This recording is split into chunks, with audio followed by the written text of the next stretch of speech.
So how do you become a fast laner? There's a few principles to the kind of business that you need to build that will make you into a millionaire fast laner.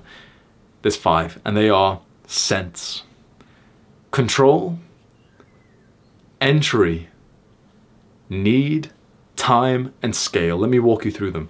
Control is whether or not you have control of the business and also the livelihood of it.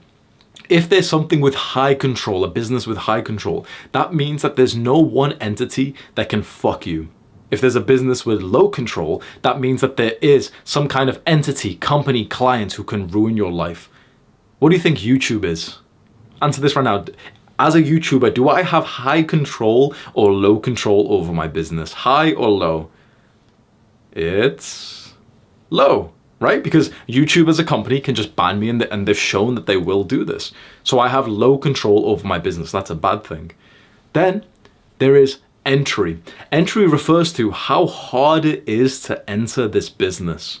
Is it super hard, which means that there's kind of like a moat around your business? You remember what a moat is in like history class? Like there'll be a castle and there'll be a moat which is dug out and filled with water or spikes or alligators, and that way it's like a defensive ring around your business. Entry is a moat. How hard is it to enter your business? As a YouTuber, how hard is it for another guy to just start making YouTube videos? Very easy. So in this case, we'll say that's a low entry, like it's a bad level of entry.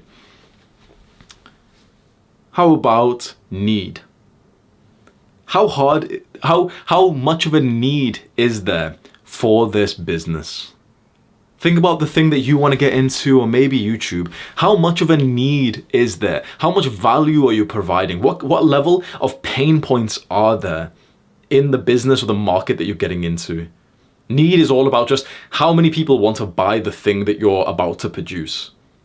For a YouTuber, it's very mixed. You might think, oh, it's a low need. For example, a doctor, we could say, is a really high need, really in demand. YouTuber, in a weird way, it's a medium to high need because of how much the demand is of people who watch YouTube or content or social media or TikTok, for example. You wouldn't think that a TikToker is needed, but there kind of is because the demand is there. And let's say with YouTube, this advice which I give out is very needed. So I wouldn't say that YouTube is low need, even if it's something that's a little bit pathetic, like an entertainment YouTuber who does these challenges of, like the I tried doing this and, Mr. Beast style thing. You can still say that's a high need because people are still watching that because people need to be entertained. Of course, they should probably get educated instead, but we can say that's relatively high need.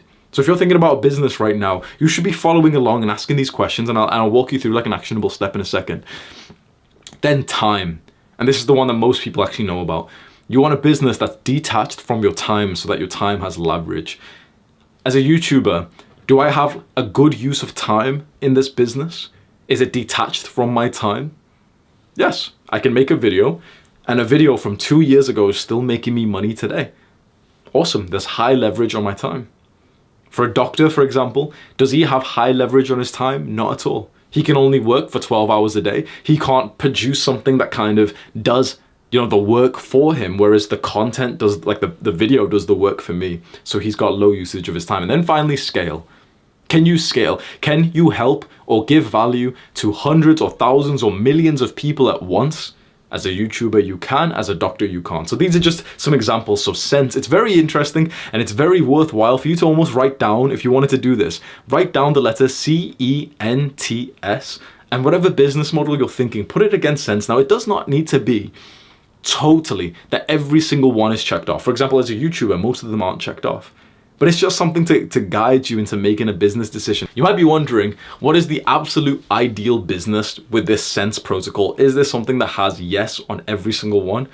And there actually is. And this is probably the business which the most successful, intelligent people are getting into, but it's not one that you could probably get into, right? It's certainly not one that you should be considering as a beginner. When you're making maybe 100,000 per month, you can start to consider this. The business is making your own software. For example, instead of being a YouTuber, you make YouTube. You're making the next TikTok, you're making the next Uber. These things require a fuck ton of money, right? This isn't something that you can just start as like a beginner. It would be very foolish to have no experience, unless if you are maybe the software developer to begin with. If that's like the skill you've been working on for 5 years, 10 years, then go ahead. If you're more of like a skillless normal guy and you're thinking, okay, which business would make me 5K, 10K, do not choose something like software. Once you're making 100K or $1 million per month, then you can go and make your own like TikTok or something, but that's a very big goal to move to.